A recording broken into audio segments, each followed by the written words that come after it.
جب سوال ہوا حضور اکرم صلی اللہ علیہ وسلم سے، دوسرا پارہ ہے، سورۃ البقرہ ہے، کہ یا رسول اللہ صلی اللہ علیہ وسلم یسألونک ماذا ينفقون، کہ وہ کیا خرچ کریں، تو اللہ نے یہ نہیں فرمایا کیا خرچ کرو، فرمایا خرچ جو بھی کرتے ہو کرو، تو قل ما انفقتم من خیر فللوالدین، تو خرچ کرو سب سے پہلے اپنے ماں باپ کے لیے، تو ماں باپ کو اللہ نے سب سے پہلے رکھا، اس کے بعد فللوالدین والاقربین، اس کے بعد قریبی رشتہ دار ہے، بیوی ہے اور اولاد ہے اور دیگر۔ تو خرچ کرنے میں جہاں ہم خرچ کریں گے سب سے پہلا نمبر کس کا ہے؟ والدین کا ہے، ماں باپ کا ہے، یہ ہمیں یاد رکھنا ہو۔ تو جب اف نہیں کہہ سکتے تو کیا ماں باپ کو مار سکتے ہیں، پیٹ سکتے ہیں، ان کو تکلیف دے سکتے ہیں؟ قطعاً ان کو تکلیف نہیں دے سکتے۔ حضور اکرم صلی اللہ علیہ وسلم کا ارشاد مبارک ہے کہ جو آدمی یہ چاہتا ہے ان یبسط لہ فی رزقہ، اس کی روزی کھلی ڈلی، کبھی ہاتھ تنگ نہ ہو، کبھی اس کو رزق کے مسائل نہ ہو، کبھی قرضہ نہ ہو، کبھی اس کے لوگ دروازے نہ کھٹکھٹائیں، کبھی اس کو رزق کے معاملے میں کوئی مسئلہ نہ ہو، پریشانی نہ ہو، وَيُنْسَعَ لَهُ فِي أَثَرِهِ، اور اس کی زندگی خیر و برکت والی ہو، پرسکون زندگی۔ دو باتیں فرمائی تو حضور صلی اللہ علیہ وسلم نے فرمایا فَلْيَصِلْ رَحِمَهُ، او کما قال علیہ الصلوۃ والسلام، حضور صلی اللہ علیہ وسلم نے فرمایا وہ اپنے رشتہ داروں کے ساتھ اس نے سلوک کرے، اور یاد رہے، بار بار یاد رہے، رشتہ داروں میں سب سے پہلا حق اس کے ماں باپ کا۔ تو اللہ اس کی روزی بھی کشادہ فرمائیں گے، اور اللہ تعالیٰ جل شان اس کی زندگی میں بھی خیر و برکت نصیب فرمائیں گے۔ ایک صحابی ہیں، ان کا نام ہے حضرت علقمہ رضی اللہ تعالیٰ۔ آخری وقت ہے، موت کا وقت ہے، اور موت کی بڑی شدت ہے، لیکن روح پرواز نہیں ہو رہی۔ صحابہ پریشان ہو گئے، گھر والے پریشان ہو گئے، ان کی کیا غلطی ہوگی کہ اس غلطی کی وجہ سے ان کی روح نہیں نکلتی۔ صحابی آپ کیا تصور خیال کرتے ہیں صحابی کا کتنا مقام ہے؟ سب سے بڑا مقام ہے اس کائنات میں انبیاء کا۔ انبیاء کے بعد جو ہے مقام وہ حضور صلی اللہ علیہ وسلم کے صحابہ کا، پھر دیگر انبیاء کرام علیہ الصلوۃ والسلام کے صحابہ کا، جنہوں نے نبیوں کی زندگی پائی، جنہوں نے نبیوں کی صحبت پائی، جنہوں نے نبیوں کے حکم پہ ایمان لائے، جنہوں نے نبیوں کے حکم پہ اطاعت و فرما برداری کی، جنہوں نے نبیوں کے کہنے پہ اپنی جانوں کا نذرانہ پیش کیا، تن من دھن کی قربانیاں لگا لی، یہ اللہ کے ہاں سب سے پیارے لوگ ہیں۔ ان صحابہ میں سے ایک صحابی ہیں حضرت سیدنا علقمہ رضی اللہ تعالیٰ۔ روح نہیں نکلتی۔ جب حضور صلی اللہ علیہ وسلم کو بتایا گیا تو حضور اکرم صلی اللہ علیہ وسلم نے فرمایا کیا ان کے ماں باپ میں سے کوئی زندہ ہے؟ بتایا کہ جی والدہ زندہ ہے۔ پوچھا کہ ان کے بارے میں آگاہی ہے کہ ان کے ساتھ ان کا سلوک کیسا ہے؟ پوچھا گیا، بتایا گیا، بیوی نے بتایا جی اور تو بہت اچھے ہیں، لیکن بات کرنے میں جو لہجہ ہے ان کا بڑا ترش ہے، بڑا سخت ہوتا ہے۔ والدہ اس سے ناراض ہے ان کے لہجے کی وجہ سے۔ والدہ کو مارتے نہیں ہیں، والدہ کو گالی نہیں دیتے، والدہ کو بھوکا پیاسا نہیں رکھتے، والدہ کو صرف ترش لہجے کے ساتھ ان سے گفتگو کرتے ہیں جس سے ان کی والدہ ان سے ناراض ہے۔ کہا والدہ کو بلاؤ۔ اب جب والدہ کو بلایا تو والدہ نے کہا میں ناراض ہوں اور اسی لیے ناراض ہوں۔ کہا رسول اکرم صلی اللہ علیہ وسلم نے آپ ان کو معاف کر دیں۔ انہوں نے کہا میں معاف نہیں کرتی، زیادہ ناراض تھی یعنی۔ کہا اچھا ٹھیک ہے اگر آپ معاف نہیں کرتی تو صحابہ سے کہا کہ ان کے لیے لکڑیاں اکٹھی کرو اور اس میں خوب آگ تیز کرو، اور جب خوب آگ بھڑک جائے تو علقمہ کو اٹھا کے اس آگ میں ڈال دو۔ والدہ پریشان ہو گئی، انہوں نے عرض کیا یا رسول اللہ صلی اللہ علیہ وسلم اللہ آپ پہ رحم فرمائے، آپ ایسا نہ کریں، میں معاف تو نہیں کرتی لیکن آپ ایسا نہ کریں، علقمہ کو آگ میں نہ ڈالیں۔ کہا ہے میری صحابیہ اگر آپ اپنے لخت جگر کو بیٹے کو معاف نہیں کریں گی تو مرتے ہی اس نے جہنم میں جلنا ہے آپ کی ناراضگی کی وجہ سے۔ اگر آپ اس کو معاف کر دیں گی تو اللہ تعالیٰ جل شان اس کو معاف فرما دیں گے، اس کی پکڑ نہیں ہوگی، اس کی گرفت نہیں ہوگی۔ اب والدہ سمجھ گئی کہ اگر میں اس کو معاف نہیں کروں گی تو اس کے لیے بہت مشکلات ہوں گی۔ والدہ نے کہا کہ میں نے اللہ کی رضا کی خاطر اور رسول اکرم صلی اللہ علیہ وسلم کے حکم پہ اپنے بیٹے علقمہ کو معاف کر دیا۔ ادھر بیٹے نے معاف کیا، ادھر اللہ تعالیٰ جل شانہ نے ان پہ کرم و فضل فرمایا کہ ان کی زبان پہ جاری ہو گیا لا الہ الا اللہ محمد الرسول اللہ، ان کی روح پرواز کرے۔ یہ واقعہ صرف حضرت سیدنا علقمہ کا واقعہ نہیں ہے، یاد رکھیں، بار بار یاد رکھیں۔ اگر ہم یہ چاہتے ہیں ہماری زندگی خوبصورت ہو، ہماری زندگی خوشحال ہو، ہماری زندگی پرسکون ہو، اور صرف زندگی نہیں کہ موت کا جو وقت ہے وہ خوبصورت ہو جائے، وہ اچھا ہو جائے، تو ہم سب کے لیے لازم اور ضروری ہے ہم اپنے والدین کو خوش کریں۔ اگر ہم اپنے والدین کو ناراض کریں گے، دنیا بھی بری ہوگی اور موت بھی بری ہوگی، قبر بھی بری ہوگی، آخرت بھی بری ہوگی۔ اس کا الٹ دیکھیے، اس کا دوسرا واقعہ دیکھیے۔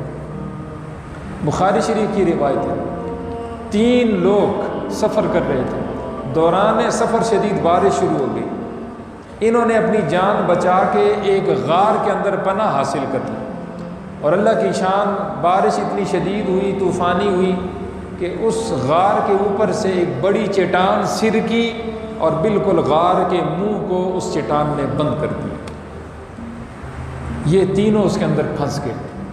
ان کے حالات کی خبر ہے صرف اللہ کو، اللہ کے علاوہ کسی کو ان کے حالات کی کوئی خبر نہیں۔ یہ تینوں اکٹھے ہو گئے، انہوں نے کہا کہ اب ہم نے اسی غار کے اندر مرنا ہے اور اسی غار میں ہماری قبریں بننی ہیں۔ ہاں ایک شکل ہے، اپنے اپنے دنیا میں اچھے عمل جو تم نے کیے اور جو عمل خالص اللہ کے لیے کیے ان کا واسطہ اللہ کو دو اور اللہ کے حضور تم فریاد کرو، دعا کرو، ممکن ہے اللہ تمہاری مشکل کو ان عملوں کے وسیلہ سے، ان عملوں کے برکت سے آسان فرما دے۔ چنانچہ ان 3 میں سے ایک شخص جو تھا وہ والدین کا فرما بردار تھا، اس نے اللہ کے حضور یوں دعا کی، یا اللہ تو جانتا، میری بیوی تھی، میرے بچے، اور میرا کام گزر اوقات، میرا کاروبار بکریاں چرانا تھا، میں بکریاں چراتا دن بھر، اور شام کو جب میں گھر آتا سب سے پہلے دودھ دونے کے بعد اپنے ماں باپ کی میں خدمت کرتا، ان کو پلاتا، اس کے بعد بیوی بچوں کو میں وہ دودھ پلاتا اور ان کی خدمت کرتا۔ یا اللہ ایک دفعہ ایسا ہوا، تو جانتا ہے، کہ میں بکریاں چراتے چراتے دور نکل گیا، حتیٰ کہ رات ہو گئی، شام ہو گئی، لیٹ ہو گیا۔ جب میں نے دودھ دھویا تو میں اپنی والدہ کی خدمت میں آیا، والد کی خدمت میں آیا، وہ سو چکے تھے، بھوکے ہی سو چکے تھے۔ اب اللہ کی شان روزانہ کی میری عادت تھی تو میں نے اپنے والدین کو جگانا گوارا نہ کیا، میں نے سوچا خود جاگیں، سو جاگیں، اور سب سے پہلے ان کو دودھ پلاؤں گا، پھر بچوں کو، بیوی کو دودھ پلاؤں گا۔ میں پیالہ لیے ان کے سرہانے کھڑا رہا، بیوی بھوک سے، خود بھوک سے، اولاد میرے بچے بھوک سے، میں نے نہ پیا، بیوی کو نہ پلایا، حتیٰ کہ معصوم چھوٹے بچوں کو نہ پلایا۔ میرا ذہن یہ تھا، سوچ یہ تھا کہ پہلا حق میرے ماں باپ کو۔ پھر جب وہ بیدار ہو گئے اپنی مرضی سے، ان کو میں نے خوشی خوشی وہ دودھ پلایا۔ اللہم ان کنت فعلت ذلک ابتغاء وجہک فافرج عنا ما نحن فیہ، یا اللہ یہ عمل اگر آپ کے ہاں قبول ہو گیا تو یا اللہ میں بڑی مشکل میں ہوں اور میں بڑی تکلیف میں ہوں، یہاں بالکل میرے سامنے میری موت ہے، یا اللہ اپنے فضل و کرم سے اس عمل کی برکت سے، والدین کی خدمت کی برکت سے، یا اللہ تو ہماری اس مشکل کو آسان فرما دے۔ اب اللہ کی شان، اس کی دعا قبول ہو گئی اور وہ چٹان سرک گئی۔ ایک نے دعا کی، دوسرے نے، تیسرے نے، اللہ نے ان کی دنیا کی مشکل کو آسان فرما دیا۔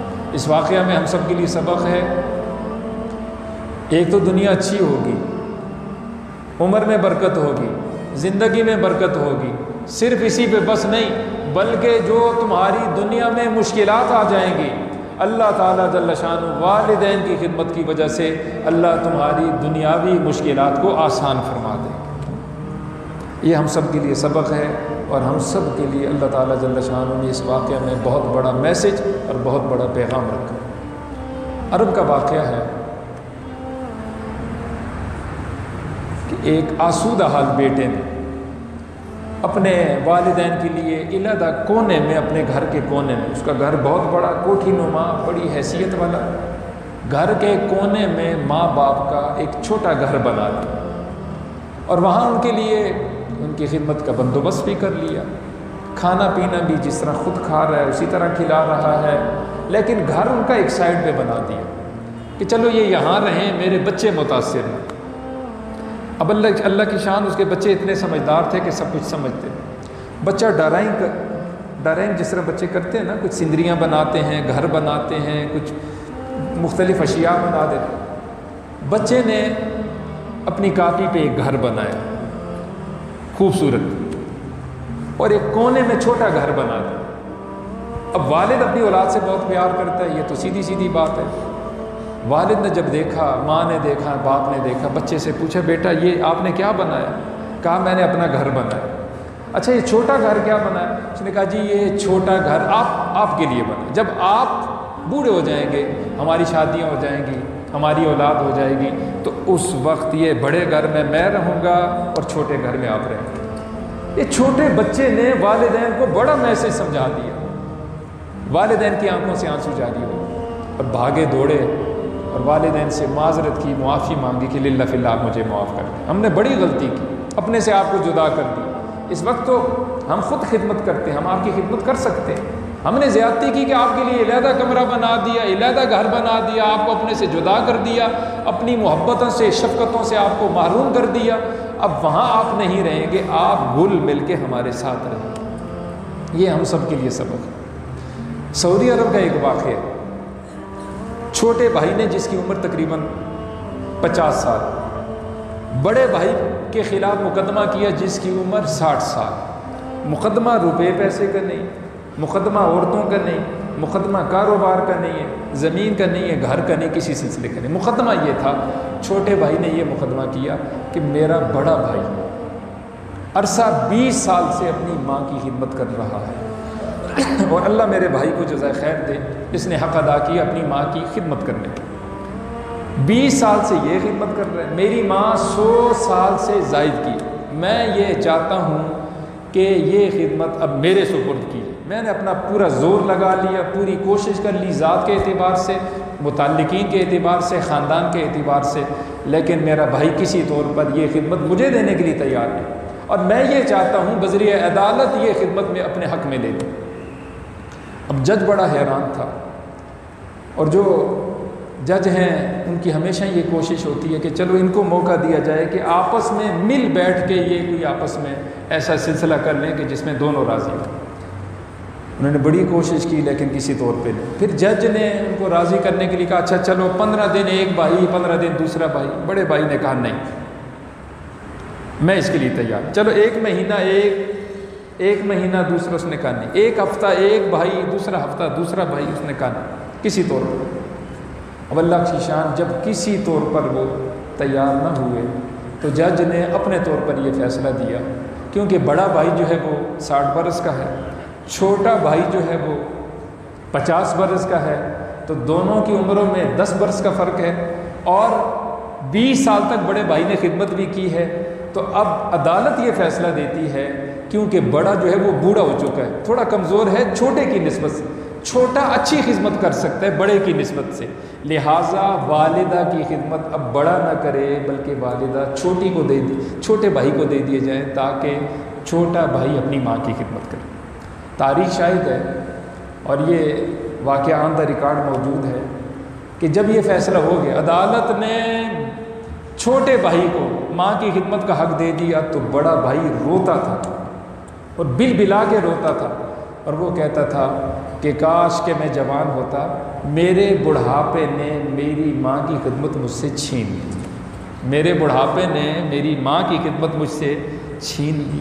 یہ واقعہ ہے ہم سب کے لیے کہ ہم لڑائیاں کرتے ہیں کس کے لیے؟ زمینوں کے لیے۔ ہم لڑائیاں کرتے ہیں روپے پیسے کے، ہم لڑائیاں کرتے ہیں، ہمارے جھگڑے جو ہیں وہ دنیا کے ہیں۔ یہ بھی ایک جھگڑا ہے اور عجیب جھگڑا ہے۔ تو آپ سے یہ درخواست کروں گا خصوصاً نوجوانوں سے۔ بہت بڑی آپ کی سعادت ہے کہ اللہ نے مجھے آپ کو اگر والدین کی نعمت نصیب فرمائی۔ حضور صلی اللہ علیہ وسلم نے فرمایا رضا الرب فی رضا الوالد و سخط الرب فی سخط الوالد، والد کی رضا میں اللہ کی رضا ہے۔ اب اوپر سے لائٹ کوئی نہیں آئے گی اور آوازیں نہیں آئیں گی، اوپر سے پرچیاں نہیں گریں گی، کس سے اللہ راضی ہے ناراض ہے۔ دیکھنا ہے کہ تمہارا رب تجھ سے راضی ہے یا ناراض ہے، تو دیکھ لے کہ تیرے ماں باپ تجھ سے راضی ہے یا ناراض ہے، اور اگر تیرا والد تجھ سے راضی ہے تو تیرا رب تجھ سے راضی ہے، اور تیرا والد اگر تجھ سے ناراض ہے تو تیرا رب تجھ سے ناراض ہے۔ ایک صحابی نے 3 مرتبہ حضور صلی اللہ علیہ وسلم سے اجازت طلب کی، حاضر خدمت ہوئی اور کہا جی جئتک وقد استشیرک ان اغدو فی سبیل اللہ، میں آیا ہوں جی، میں مشورہ کرنا چاہتا ہوں، میں اللہ کے راستے میں جہاد فی سبیل اللہ کے لیے جاؤں۔ 3 دفعہ اجازت طلب کی۔ حضور صلی اللہ علیہ وسلم نے فرمایا فہل لک من ام، کیا تیری ماں حیات ہے؟ اس نے کہا ہاں یا رسول اللہ صلی اللہ علیہ وسلم، میری ماں تو حیات ہے۔ فرمایا کہ الزمھا فإن الجنۃ تحت رجلھا، او کما قال علیہ الصلوۃ والسلام، فرمایا جا اپنی ماں کی خدمت کر، میں نے تیرے لیے جنت کو اس کے پاؤں کے نیچے لکھ دیا ہے، رکھ دیا۔ ماں کی خدمت کر، مرتے ہی اللہ تجھے جنت دے دیں گے۔ تو یہ چاہتا ہے غازی بنے یا شہید بنے، تو ماں کی خدمت کر، تو اللہ تعالیٰ جل شانہ تجھے جنت تک پہنچا۔